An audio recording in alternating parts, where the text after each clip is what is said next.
This saved the state of California so much money that the state legislature eventually ended up creating a nonprofit foundation to keep offering the training to other public sector organizations. The ones that were collaborative over time, their revenue went up like 756%. The revenue of the other companies that were much more adversarial went up 1%. A 755% increase in the amount of revenue that they generated. Welcome to the Ronen Pessar podcast, where we explore the skills of emotional intelligence that can be used to improve outcomes at work or at home. All right.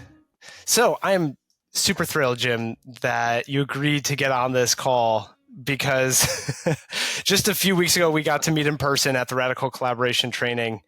And as we were schmoozing just a minute before, you started saying, how one of the tougher things you did was leave your job as a judge. You had loved it so much and started going into this new direction. That might be a nice place to start, which is, how did you even make that change from being a judge and then now you have this whole legacy behind you?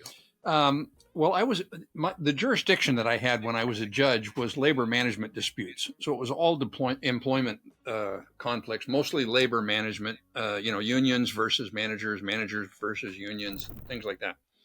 And I ended up doing a lot of settlement work in that role. And I really enjoyed the settlement work. It was fun for me. I liked being a neutral, which was difficult for some of the other judges who had been advocates, before they were judges, and they liked being advocates for one side or the other. But I came from a neutral point of view. So it was, for me, it was like a dream job. And because of all of the settlement work that I was doing there, I think I've mediated more school labor strikes than anybody else in the United States. So I had a fair amount I had a lot, not a fair amount. I had a lot of experience working with organizations that were in a lot of conflict. And as a result of that, when the state of California and the Public Employment Relations Board decided to do a pilot project where they were trying to teach collaborative skills to unions and managers, they asked me to be a part of it. So I was one of the design team members and also one of the initial faculty members on that for several years. And we just had phenomenal results there. We reduced the amount of measurable conflict, things like number of unfair labor practice charges that were filed by almost 70%.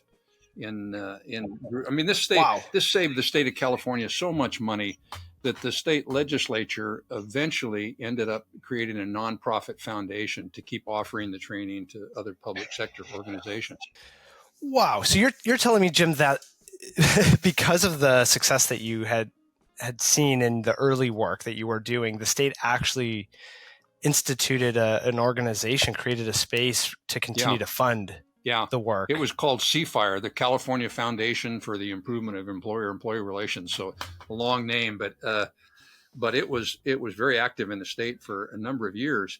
And I was fortunate enough the agency that I was working for was allowed me to work on that project part-time, actually half-time, which was more like three-quarter time because I enjoyed it so much.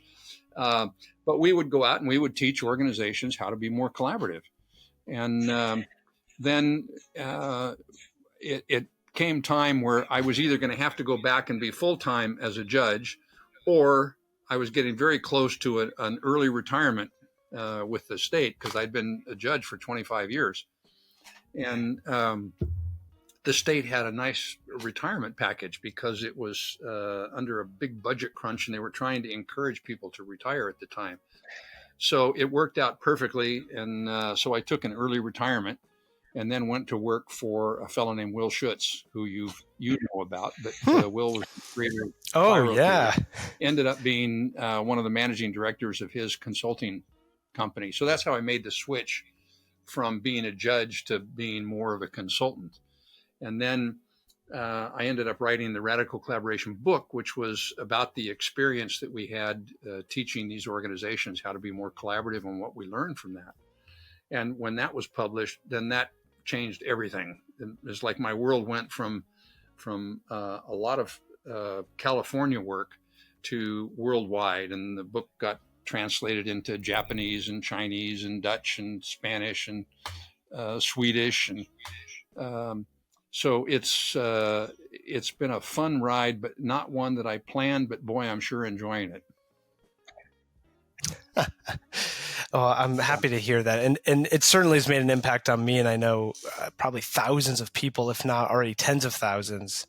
I'm curious because I do want to get into, of course, the impact of radical collaboration. I think one of the things that people always want to know is like, how do you measure this stuff? But if we briefly pause that, I just want to ask a question about, what it was that if you look back at your years as a judge, do you think if knowing what you know now, you were able to look back, were there any signs of the parts that you enjoyed the most doing your judge work that might have been an indication that in the future you would have been doing a lot more of the radical collaboration work in terms of being able to put the work out there, the research and training the thousands of people who've gone through the program? Yeah, absolutely. I could tell pretty early on in my career as a judge that the part of the work that I enjoyed the most was doing the settlement work, helping the parties find agreement. And we wouldn't let any parties go to a trial unless they went through a settlement process. And we were able to settle probably 80% of the cases that we got. And if we had not been good at settling cases, our workload would have been overwhelming just because there was so much to do. So we had a strong incentive to really try and help the parties settle cases. And I found that so much more satisfying than writing a decision, that probably wouldn't please anyone usually, because oftentimes people don't have a realistic expectation of what can happen in litigation, or what they're going to, what a win looks like in litigation. It's really a crapshoot for most parties. So it felt rewarding to me to help the parties come up with a settlement that worked for them. And I always felt that if the parties could work out something to a dispute, it was much better than somebody from the outside coming in and telling them what they needed to do. So it seemed to be very rewarding for the parties as well. And I think we came up with better solutions that lasted over time because they were a part of the solution, not just a part of the problem. So it was obvious to me that I really enjoyed that. And there's something called enjoyment theory, that if you really enjoy something, you tend to do it more. If you do it more, you tend to get better at it. If you get better at it, you get better feedback about it. You enjoy that more, and it goes around and around and around, and the opposite is true also. If you don't enjoy something, you don't do it, you don't get better at it, you don't get good feedback. And a number of the judges that had been advocates for, a strong advocate for one side or the other, either unions or managers, some of them had a hard time stepping into that neutral role, and they wanted to be advocates. So they didn't enjoy the settlement work as much as I did. So they weren't as good at it. They didn't have as much success, so it was a match made in heaven, so to speak. I got to do a lot of settlement work, and I really enjoyed that the most. That's really makes a lot of sense when you describe it like that. And I wonder if you even went back further, even before your time as a judge, if you had any clues in your memory of, whether it was childhood, adolescence, growing up, that might have also been clues that like, hey, this is the kind of work that, as you had mentioned, the enjoyment theory, like I really enjoy it. And I wonder, did anything ever come up in your time thinking about how you got here that could reflect all the way back to just sort of who you became and who you were? I do remember as a kid, and I have not thought about this until you just asked this question. I do remember as a kid, I was always pretty good at having a wide diversity of friends.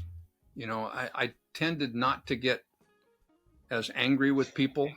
I tended to make a lot of friends that wouldn't normally be together.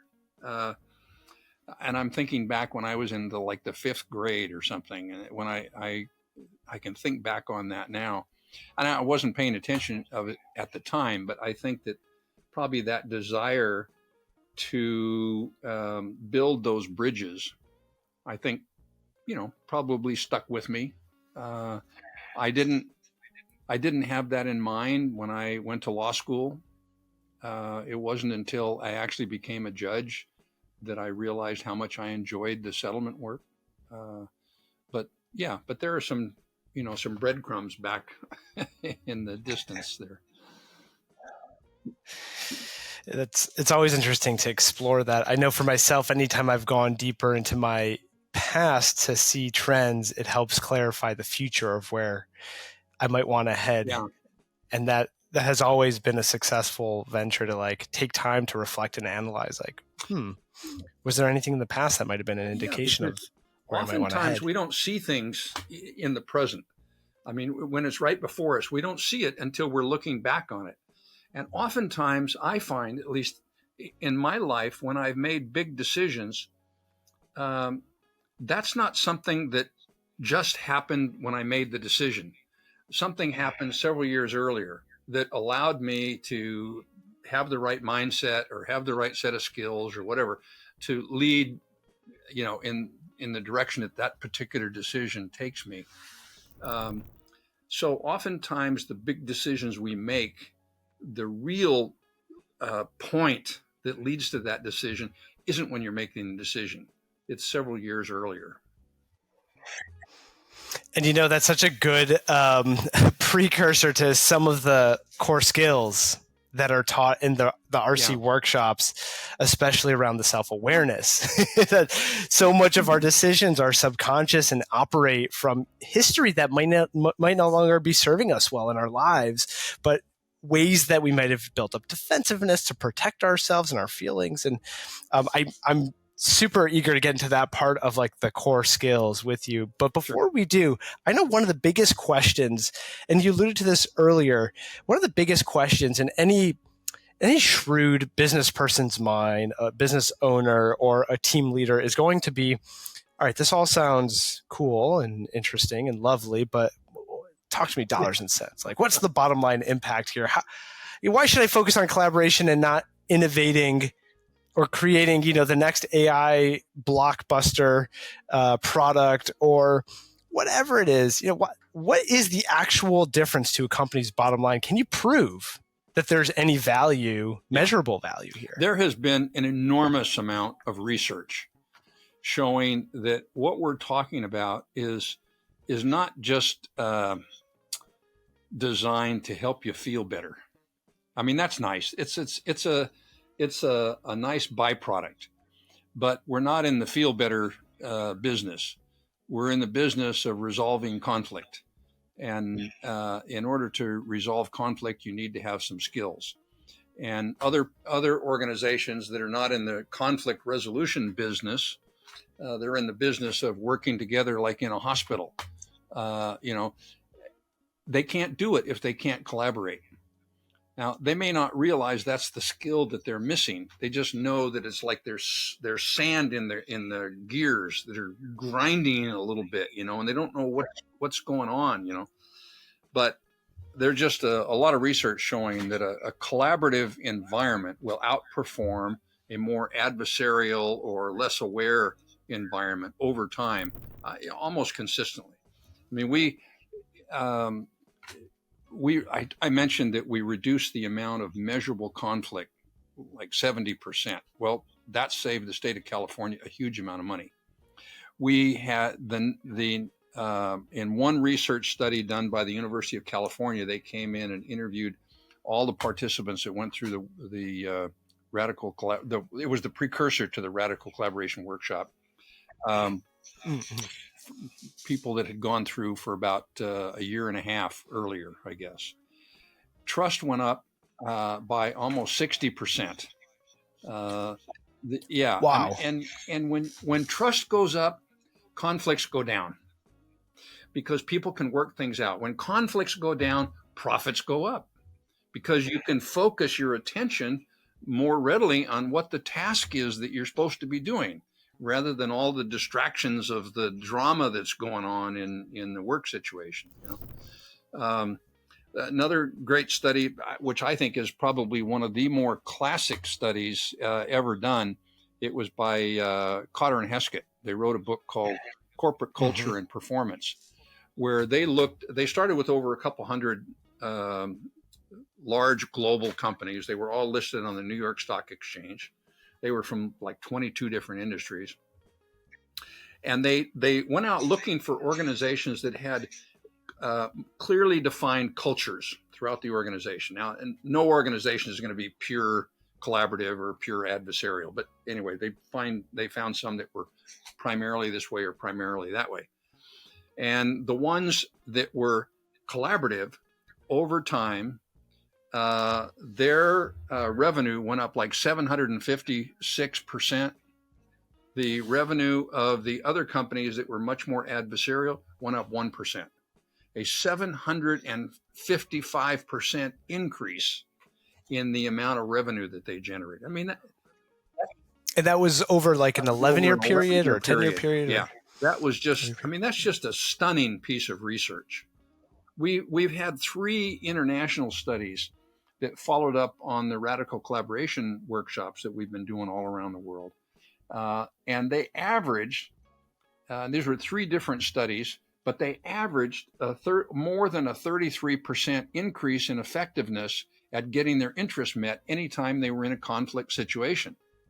Well, I don't know about you, but if I can get my interest met 30% more often than I could before, that's going to make a qualitative difference in my life, and not just a nicer life for me, but a more productive, a more effective, and for businesses, a more profitable life. So, yeah. And you know what, as you're saying that, it makes me really wonder, because sure, you've got the business profit, but you just said something really interesting there about what that does for that person's quality of life at work or in the context of being around others. And it sounds like, for the most part, if you're able to reduce the kind of conflict that leads to distress or possibly passive aggressive behaviors and have more collaborative conflict, you're able to actually enjoy work maybe by a certain amount of percentage as well, more than you did before. Let me tell you, I've been through so many situations where an organization, say they'll go out on strike. There's a labor dispute. They go out on strike, and they're angry with each other for several years over this. This is a enormously stressful environment to work in. And when they can change to a more collaborative environment and start supporting each other in trying to get their goals met, that, if you look at a school district, I mean, you look at the difference in the lives of the teachers, you look in the impact that has on the students. The students see how there may be other ways of resolving conflict other than going out and going on strike or doing things that could destroy the community. They see their role models, the principal and the union leader. They see them working together, trying to resolve things. That makes a huge difference in the quality of life of everybody that has an impact, or that's impacted by that school system, for example. So yeah. And I can tell you firsthand with my own experience with radical collaboration. After I went through the first workshop, I think it was November, and then the trainer certification just a month ago, I have been a different partner at home.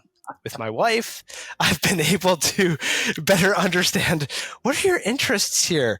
What are my defenses? How am I showing up defensively or with the defensiveness? And what is my underlying fear behind that? And if I can be aware of that, I'm able to actually pay more attention to what her interests are versus mine, and then maybe actually exploit the win-win scenarios and come up with some options and solve these problems. In her words, not mine, and this is something I wish I had recorded, she was like, yeah, Ronen's been transforming our family lately. And I mean that, like, it's been amazing. There's been literal transformation in the last few months alone at my, at home. And that's consistent with what we've experienced over the past 25 years too, because when Ron Louette and I set out starting to do these workshops, we were focusing on business because that's, we're consultants at the time, and that's where the money is for the most part. But after we were doing workshops, people would come to us and say, I'd like to bring my husband to this next workshop. Is that possible? Or, I've got some teenagers at home. I'd like them to come and experience this. So we started doing some couples workshops or family workshops. Absolutely everything that we teach in an organizational setting is applicable in the family setting or with your neighbors, Oh, yeah. or your kids or your parents. I believe it. So these are skills that can help organizations be much more effective, but it helps people be more effective as well, just personally in everything that they do, So these are pretty universal skills. And so, okay, talking about skills, which I know recently all the bestsellers that have been hitting the market are things like super communicators, which I do want to ask you about before we end, if you've gotten a chance to look at it. But speaking of skills, right, we're talking about emotional intelligence related skills. These are EQ, if you will, not necessarily IQ, traditional book smarts. So what are the core 5 skills taught in a radical collaboration workshop? Well, they're a combination of mindset and skill set, because so much of it has to do with what your attitude is, but a lot of it also has to do with can you figure things out? Do you have the skill set to solve problems? Because that isn't something that we learn in school most of the time. That was actually great. You were about to get into what are the 5 skills, and you said yourself and Ron hadn't yet really come up with 5 when you just started. Yeah. In fact, when I was writing the Radical Collaboration book, we would bounce between, 7 skills or 3 skills or whatever. And then we really got down to, well, exactly what makes the difference, So the first one we call collaborative intention. And this is more the mindset. We have a mindset that we call a green zone mindset, which is more collaborative, versus a red zone, which is more adversarial, or a pink zone, which is more conflict avoidant. But the red and pink, that's not very effective at collaboration. The green zone is much more effective. So paying attention to your mindset is an important part of the process. The second one is openness. And there's been a lot of research showing that one of the more important things you can do to improve the effectiveness of any organization is generally increase the level of openness within that organization, because you can't solve problems if people aren't willing to talk about it. And they need to be willing to share information, like difficult relationships, or, a lot of times when organizations do not have this level of psychological safety that's required, people won't share information. They won't speak up in the middle of a meeting saying, I don't think this is a very good project for us to be working on. They'll just go along, to get along, and rather than raise some difficult issues. So it's important that people feel psychologically safe enough to raise difficult issues and deal with them directly. Self-accountability is one of the 5 skills, and it's paying attention to the choices that you make and being responsible for both the intended and the unintended outcomes of any choices that you make. A lot of times people think we're not making choices when we don't do anything. But, to stay in a job that you don't like, that's a choice. And you may have a good reason for doing that, but it's still a choice. And a lot of people think, oh, no, I don't have a choice. I have to stay in this job, or I have to stay in this marriage. Well, yeah, you might have some good reasons for doing that, but it is a choice. Right? Another skill is self-awareness. And particularly self-awareness about your own defensiveness, because nothing screws up collaboration more than people getting defensive. And it makes solving problems significantly more difficult if people get defensive. I would say if you're in a leadership role, probably nothing has undermined more people in leadership roles than them getting defensive. Because when you start getting defensive, if you're trying to either build relationships or solve conflicts and you start getting defensive, it's like throwing blood in water to a shark. It's just going to create a feeding frenzy. So that's if you can get a better understanding of what defensiveness is about and be able to spot your own defensiveness at an earlier point in the process, That will serve you very well. So that's one of the important skills that we find. And then Jim, it's something that I think from going through the experience is probably one of the harder ones, because there's so much of defensiveness that's subconscious and is also self-preservation based, usually learned through childhood. But before we get to the fifth skill, because I do want to get there, but why do people get defensive? What is underneath defensiveness? Fear. Always fear. Fear, fear, fear. When we're getting defensive, see, a lot of times people think that when we get defensive, somebody has done something to us, and so we need to defend ourselves from that other person. That's not what's going on when we're getting defensive in the way we're using the term. Now, there are bad people out in the world, and we need to protect ourselves from them sometimes. That's not getting defensive. That's defending yourself at a time when you legitimately need to defend yourself. And there are times out there like that. But when we're getting defensive, if we're in a conversation with someone else, oftentimes we think that the other person is out to get us, or we think that they're doing something that's going to harm us in some way, and it's a figment of our imagination. It's a figment of our fear, So what's really happening when we get defensive is we are defending ourselves from fears inside of us that we don't want to feel. A good example would be fears about our own significance or our competence or our likability. Now say I have some fear about my own competency for doing this podcast today, and say things aren't going very well. It's like I'm flubbing my answers. You're totally messing everything up. Yeah, we don't. Now that can cause me a lot of discomfort, because believe me, I don't want to feel incompetent. I don't like looking stupid. I don't like feeling incompetent, So if I'm feeling that way because of my own worries about my own competency and knowing that I'm doing a bad job, that causes me a lot of discomfort. And one of the ways that I could reduce that level of discomfort that I'm feeling is I might start blaming you. You're asking stupid questions, or you didn't give me enough time to think about that. And, you interrupted me and blah, blah, blah. And it's not my fault that I'm doing a bad job. It's your fault. And that's a classic example of me getting defensive. And it looks like I'm defending myself from you. But what I'm really doing is I'm behaving in a way that lets me not feel that fear, because people don't want to feel that fear. Totally. What that means is that if you want to get better at dealing with your own defensiveness, you need to let yourself feel that fear, because you're not going to, if you don't let yourself feel that fear, you won't do anything about it.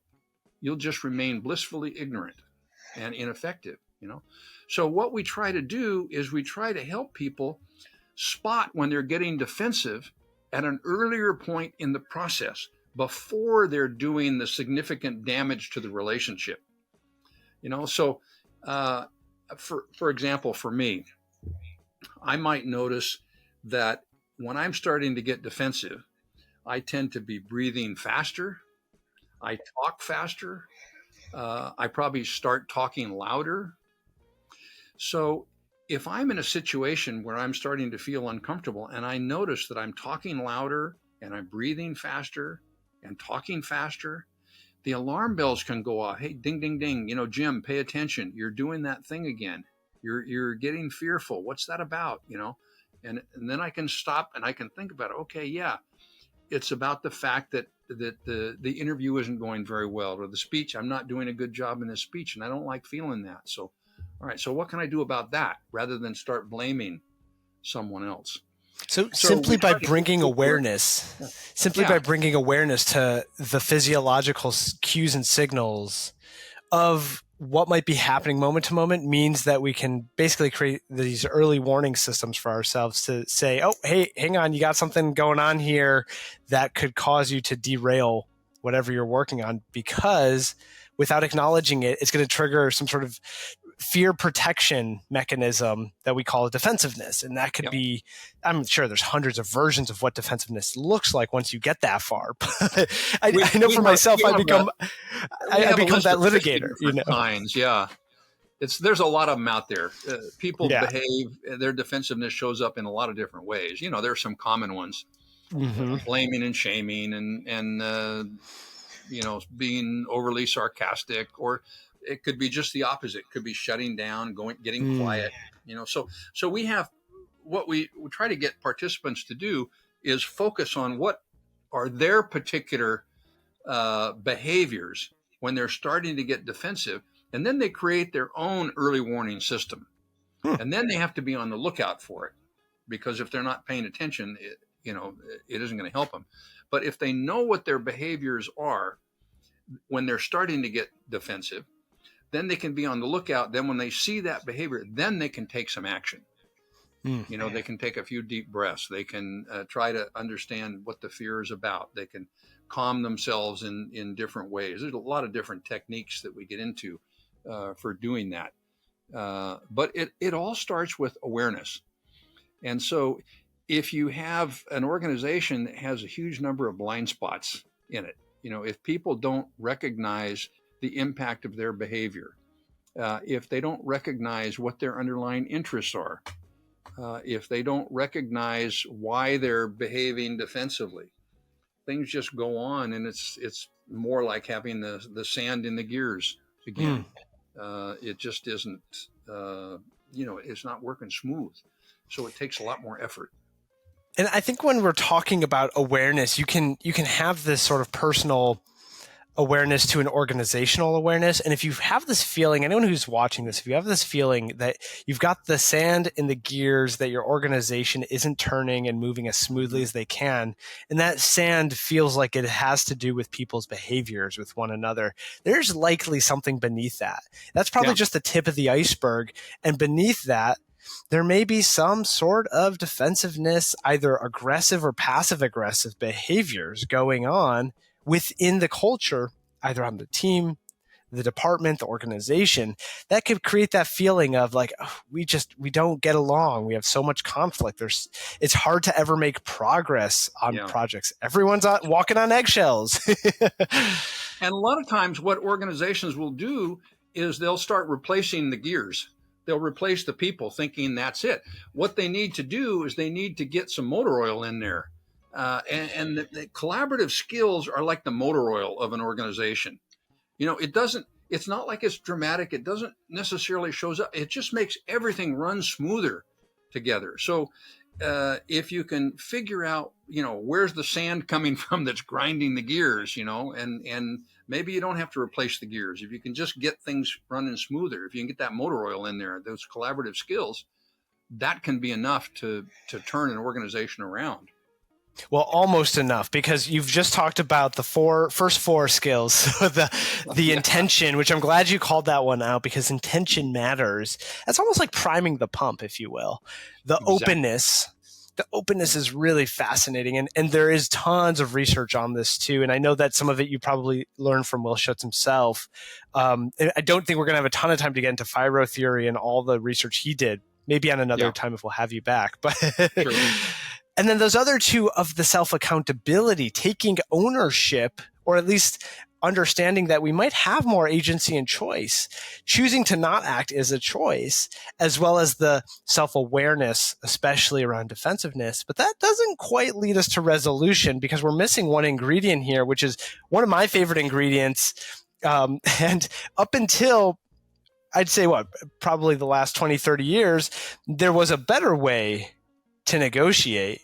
If you've ever read the book Getting to Yes, from one of the esteemed, I forget the author's name, but he came from Fisher, Harvard. Bill, that's right. Yeah, Bruce Patton. Yeah, I knew them. So tell us about my heroes. And I'd actually like to start there. Like, what was your relationship with him like? And then how did that lead you to this final piece talking about making solutions, progress, and doing something to create change? Well, Roger was instrumental in the success of this pilot project in California, and they sent people from Harvard out, and then they invited me back to Harvard, and I was a resource person back there for a while. So, it had a big influence on me. I tell everybody that they need to, if they're doing any negotiating at all, and just about all of us are, oftentimes we don't realize how much negotiating we're doing. But I tell everybody, go out and read the book, Getting to Yes. In fact, I used to say it was the absolute best book on the subject. Now I think it's the second best book on the subject. And I say that only partly in jest, because Getting to Yes focuses primarily on this fifth skill, on the negotiating process. And what we learned over the years was that we could teach people the best negotiating process in the world, interest-based negotiation, that's what we call it. But if they would come to the table with a bad attitude, or they would get defensive when they're sitting at the negotiating table, they would screw up any system that we could teach them. So one of the mistakes that we made early on, or at least I made early on, is that when we went out to road test this program, we went out looking for the most screwed up, dysfunctional, highly conflicted organizations we could find. And I thought, because they had so much conflict, if we just taught them how to negotiate their way through that conflict, that ought to solve the problem. But obviously it didn't. They could make some gains in the beginning, but they couldn't sustain it because they couldn't sustain the relationship stuff. So over the years, we've almost had to reverse the amount of time we spend teaching these first four skills that I talked about, compared to the final skill, which is this negotiating and problem solving. Now, that's still really important, because so much of what can derail collaboration in an organization is the lack of skills at solving problems and negotiating your way through that conflict, because conflict is inevitable. It's going to happen. It's going to be there no matter what, especially if you're talking about ongoing long-term relationships. If you're in particularly a working relationship that's lasting long-term and you don't have any conflict at all, it's probably not as productive a relationship as it could be, or you're not paying attention or overly medicated or something like that. But oftentimes it's good to have a little strain in there, because you can get in and solve problems better, That makes sense. A little bit of tension is required to have any kind of real depth to a relationship, because naturally there's going to be disagreements, misunderstandings, and different intentions about what people want. We're human. It happens. Yeah. So cut yourself a little slack about that. So the fifth skill is really teaching people how to negotiate their way through any situation where they have any differences that they need to resolve. It doesn't have to be a big fight or a world war or anything like that. It's just anytime you have any differences.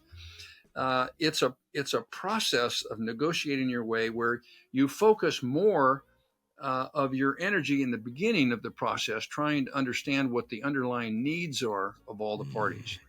It used to be when I was in law school. This was back in the early 1970s, 1972. There were a bunch of books that came out at the time about negotiating, and they would make suggestions like always put your opponent, and they actually called them your opponent, put your opponent in a shorter chair where you'd have the power position, or show that you have more power than they do, or during the negotiations at an important point, you slam down information that you have to show that you know more than they do, or you're having your secretary come in and interrupt the negotiations with a phone call for you from the president to show that you're more important than they are, those kinds of tricks. And those tricks were designed to rattle the other party, confuse them, get them upset, that kind of stuff. And then they would make mistakes. But what we have found over the years is that parties tend to make much better decisions if they're feeling safe, rather than having to defend themselves from attacks like that. So we encourage the parties to let go of all those little tricks, and in fact, try to create the safest environment for both parties, because that's when you're going to come up with good solutions. If there's high trust, if there's a lot of psychological safety, if they're not needing to defend themselves, they can be so much more creative.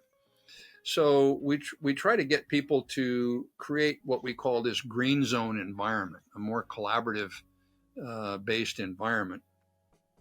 And then the negotiating process is that they focus energy on trying to understand the real needs of each other, not just what the proposals are, but why are they making these proposals? what's the underlying need that they're trying to meet, and then they look at what they're going to do if they can't reach an agreement. That's their contingency plan. That's their BATNA, the best alternative to a negotiated agreement from the book Getting to Yes. They come up with a lot of possible solutions without evaluating them or judging them. Classic brainstorming rule. So you create a lot of possibilities, and then through a process of focusing on what are the underlying interests, what are your contingency plans or your BATNAs, you try to narrow down that list to a possible solution that both parties can agree to. And then you need to have clarity, and then you need to have commitment. Both parties need to know exactly what their agreement is, and then they have to have some show of commitment if you're going to have a process that's going to stand up over time. But and as you kind of get into the interest-based negotiation, I found that so much of it is intuitive, but not necessarily obvious. Like, it makes sense when you hear it, but not necessarily something that we've learned ever in schooling or anywhere else, how to actually do this. But one of the things that I found to be so profoundly simple yet powerful is just the beginning of the interest-based negotiation process. Being able to agree on what are we trying to solve here? What is the actual problem? Because so often, I'm sure many people watching this have had the experience where you're sitting in a conference room or you're witnessing some sort of conflict, and either witnessing it or experiencing it, you might be working on different problems or addressing different things. And oftentimes with communication, that's one of the biggest areas where a pitfall can take place. We're having two different conversations. We're talking about solving two different things here. So the first step of it is, well, do we even agree on what the problem statement is? What are we trying to do? What are we trying to achieve? Yeah. And then what's fascinating about it is it's not like I'm trying to beat my opponent. Rather, I'm trying to exploit areas where there are true, real win-wins, where we can both at first have all of our interests met. And it's fascinating because if you think about some of the most global, largest conflicts, I bet there are tons of areas that are unexploited win-win opportunities. Whether it's between countries that end up going to war or things like that. I'm sure ultimately underneath all of it, there are lots of interests that are actually fairly aligned. Yeah. And it makes you wonder that if this was taught on a global level, what impact would that have on things like, war and all sorts of other political rivalry and other things that affect people's lives day in and day out? I had one case where the parties had been negotiating for 2.5 years, and it finally got into some heavy-duty litigation. It was like a $90 million dispute, a big deal. And I was doing the settlement conferences on it, and I met with the two negotiators, and I said, I've read a little about this in the newspaper, but explain it to me, and one negotiator went up to a flip chart, and she spent, probably 30 minutes doing a very thorough outline of what the problem was. And when she was done, the other negotiator looked at her and said, "What in the hell are you talking about? That's not the problem." Now, they had been negotiating for 2.5 years and still had not had that discussion about what are we here to solve. And they were using similar language, so they thought they were talking about the same thing, but they were trying to solve two different problems. And they were going to be trains like on parallel tracks. I mean, they were never going to meet because they were trying to solve different problems, So when you get together, it is important, like you said, to say, what's the issue here that we need to solve? And if we can't agree on that, then we need to have a discussion about that before we start rushing off to solutions. And it's so funny because that's the intention everyone has without thinking about it, is everyone wants to jump into the solution. Oh, I know what we should do, and I know what we should do. And all you're talking about is what I think the answer is. This is just my position. I don't actually know what you want or if we're even trying to solve the same problem. Yeah. A lot of times when we're teaching the negotiations, we won't let the parties come to a solution until they come up with like a 10 or a dozen different possible solutions, So even though there might be one right in the beginning that looks like, oh yeah, this is a good one, but we say, no, come up with 10 more, and then we'll talk about it. Then we'll decide what's the best there. Because if you just rush off to a solution and you come up with one solution, it's not necessarily the best solution. It's just the first solution or the only solution that you're looking at. So getting people to set that aside is a difficult process because we're all under so much time pressure too. And when we see something that might work, we jump on it, but it's not necessarily the best solution. So it's part of what we're trying to do is slow down the negotiating process to make sure that you really understand what all the underlying needs are and that any solution will meet as many of those needs as possible. It's brilliant. And I've seen it work firsthand as I've been using it recently, not just at home with my wife, but also in business, whether I'm talking about a partnership or I've brought it into my sales process as well with clientele. And it's been fairly eye-opening to see how much clearer the picture is between the person I'm usually communicating with in terms of what they're actually trying to achieve, what are my interests and what I'm trying to achieve, as opposed to just assuming and being wrong most of the time about what we both want to have happen. If you look at all the good salespeople over the years, they're all really good at understanding the underlying needs of the other party and how they can meet those needs, So it seems in that regard, it ought to be second nature, but it isn't. Because we jump into, well, I want a lower price. Well, why do you want a lower price? What's that about? And so if you can dig a little bit deeper, ask more why questions. Well, why do you need that? Well, I want a 3-bedroom house. Well, why? Well, it's a different solution if you want 2 bedrooms and an office versus 3 bedrooms because you've got 6 kids. Exactly. Those are different needs. But if you just say, what I need is a 3-bedroom house, you can miss the creative points there. The analogy that I've heard, the story actually, it's a very simplified version of it, but it's the 2 sisters and the 1 orange. They both want the same orange. And if you end up splitting it in half, giving 1 half to both, neither will be satisfied. But if you ask each sister, hey, what do you want the orange for? What do you want it for? And the first one says, well, I want to make some orange juice. And the other one says, I just need the peel to make some zest so I can flavor my baked goods here that I'm making. Yeah. You've just solved the problem right there. The most obvious solution comes to the top. Yeah, they were each taking a position. Oh, I want this precious commodity. I want this orange, Their positions were in conflict, but their underlying interests weren't in conflict at all. So oftentimes we see that if the parties have a better understanding of what everybody's underlying interests are, they can make those bridges. They can see that there's parts there that are really can support each other rather than be in conflict with each other. And also, if you really understand what the underlying interests are, one of the other big learnings is that there are usually lots of different ways of satisfying an interest. So if you understand what the interest is, then you can be much more creative about how you might get that interest met. There might be 10 different ways of satisfying that interest. And so instead of arguing over whether you should get that interest met or not get it met, how can you get it met in a different context is a whole different conversation to have. Absolutely. Well, the last thing I want to ask you about is, in your opinion, with all the experience that you have, what do you think is the easiest way to begin to already make a positive difference? The shortest period of time and effort in terms of taking what you know about these 5 skills. How can people listening to this actually begin to take something away to make an impact?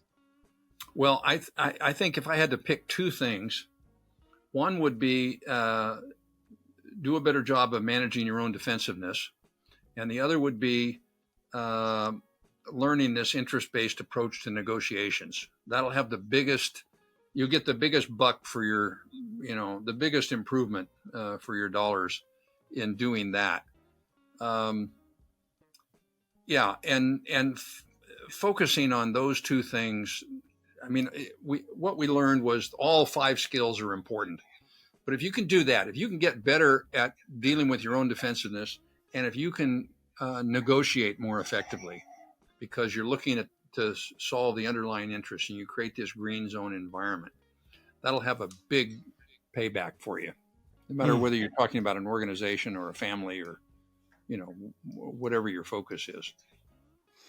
That's incredible. Well, Jim, that is just about all the time we have, but hopefully you'll be gracious enough to come back another time. I'd love to do that. It's fun. Until then, how can people learn more about what you're up to, or what would you like them to be able to do to learn more about even radical collaboration?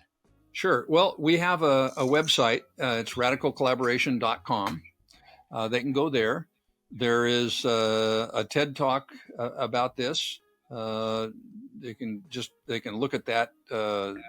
Just Google Jim Tamm Defensiveness TED Talk, and they'll get to the TED Talk. And of course, the Radical Collaboration book. It's Radical Collaboration: 5 Essential Skills for Overcoming Defensiveness and Building Successful Relationships. That's available at Amazon, or in any bookstores usually too. So those are some good starting points. And if if they want to get more information about the training, I would say contact you. They can contact me through the website. But we have a lot of really highly skilled trainers out there. We probably trained, I would say, around the world, we've at least trained 1,000 people who are out doing this work in the language. The training materials have been translated into probably 18 languages. So there's a lot of people who are doing this kind of work and creating ripples all over the world. Find people that are like-minded, like you are, that want to learn more about it. Get together, talk about it, get some help. Well, Jim, from the bottom of my heart, thank you so much for taking the time to be on here. And for anyone watching, I'll include all the links Jim had mentioned in the show notes. If you're on YouTube, you'll find it in the section here below the video. So you can figure out if radical collaboration is right for you, and also learn more. I also highly recommend checking out the TED Talk. It is fascinating. And that was definitely one of the things that hooked me years ago, that eventually led me to go through the course and then the training, and being one of the newly minted trainers. So with that, thank you so much, Jim. It's been a real pleasure talking with you, and I look forward to coming back too. All right.